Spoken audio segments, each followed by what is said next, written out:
各位觀眾，大家好，歡迎收睇逢星期一至五嘅焦點短打，我係今日嘅主持 Agnes。早前就有報道指，著名應用數學家陳敏喺美國回流，加盟浙江寧波東方理工大學。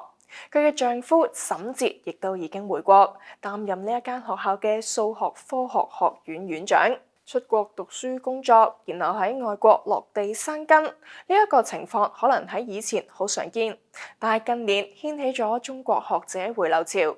除咗因為美國嘅仇華情緒被美國總統特朗普煽動之外，中國嘅科研環境越嚟越好，亦都係最主要嘅原因。北京理工大學劉俊等等嘅學者曾經發表《海歸科學家的學術表現》論文。咁入面就指出，2000年至2023年期間，12.7萬名嘅華人科學家由美國回流返中國。中國科學報亦都曾經報導，美國嘅中國行動計劃加速咗中國學者回流嘅速度。就喺上個月初，美國聯邦調查局突擊搜查印第安納大學知名華裔教授黃曉峰嘅住所，而喺同日，黃曉峰亦都被大學開除。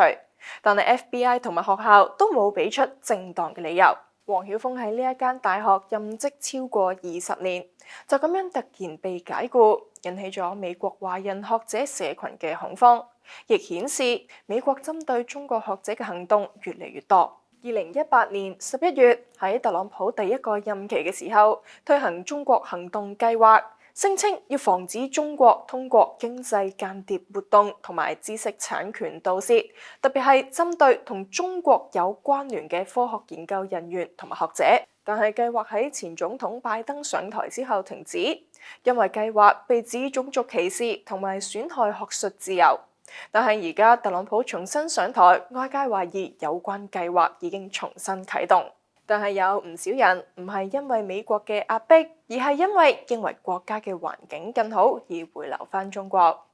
中國人工智能大模型 DeepSeek 年初爆紅，團隊當中有唔少就係由外國回流，就好似其中一名關鍵嘅工程師潘子正，佢本嚟喺澳洲蒙納殊大學攻讀博士，然後喺晶片巨頭英偉達嗰度實習咗幾個月。當英偉達打算正式聘用佢嘅時候，潘子正毫無猶豫咁樣選擇咗回流中國，加入開發 DeepSeek 嘅深度求索。潘子正當時喺英偉達嘅導師宇之鼎曾經喺社交平台憶述，話潘子正當時嘅決定令佢印象深刻。佢表示潘子正幾乎冇猶豫就直接選擇咗 DeepSeek，而好似潘子正咁樣嘅情況越嚟越普遍。有好多中國嘅優秀人才，佢哋唔係一定要喺美國公司先至可以取得成功。喺2024年，中央組織部聯同外交部、教育部、科技部等等10個部門發布咗關於進一步做好留學人才回國服務工作的意見，向留學人才提供就業支援、創業資金支持等等，幫助留學人才喺中國發展。而其實近20年嚟，國家都一直給予各種政策嘅支持，包括千人計劃同埋青年千人計劃等等，唔單止鼓勵咗學者回流，亦都改善咗國內嘅科研環境。就好似免疫學專家杜克大學終身教授陳家明，2022年回流加入浙江大學。佢當時接受訪問嘅時候表示，國內科研大環境迎嚟巨大變化。一係經濟實力快速增長，科技經費投入大幅增加，科研條件堪比世界一流。二係吸引咗大批海外歸國學者。三係無論係高校、科研院所對科學家嘅重視，定係新型研發機構更加靈活嘅機制，呢一啲都令佢哋覺得好時機嚟啦。特朗普嘅歧視政策令到唔少中國學者都心生恐懼，選擇回流中國。而另一方面，中國嘅科研大學環境不斷完善，亦都吸引咗唔少學者回流發展。呢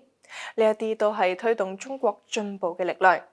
特朗普可能發夢都諗唔到，佢嘅仇視反而加速中國變得更加強大。今日嘅節目時間嚟到呢度，如果鍾意我哋嘅節目，記得留言、讚好、訂閱同埋分享俾朋友。逢星期一至五繼續同大家焦點短打，拜拜。